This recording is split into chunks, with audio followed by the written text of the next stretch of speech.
காலை வணக்கம். தினம் ஒரு திருக்குறள். அதிகாரம் 36, மெய்யுணர்தல். குறள் 353. ஐயத்தின் நீங்கி தெளிந்தார்க்கு வையத்தின் வான நனியது உடைத்து. மீண்டும், ஐயத்தின் நீங்கி தெளிந்தார்க்கு வையத்தின் வான நனியது உடைத்து. இதன் விளக்கம்: சந்தேகத்திலிருந்து விலகி மெய்ப்பொருளை தெளிவாக உணர்ந்தவருக்கு அவர் வாழும் பூமியை விட விரும்பும் வான உலகம் மிக அருகில் இருப்பதாகும் என்பதை அறிந்து கொள்க.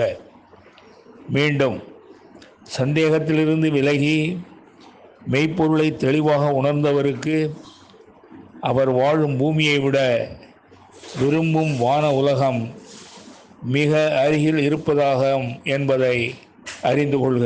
நன்றி, வணக்கம் கூறி உங்களிடமிருந்து விடைபெறுவது தேரெழுந்தூர் கோசகன் என்கிற டிவி நாராயணன், சென்னை.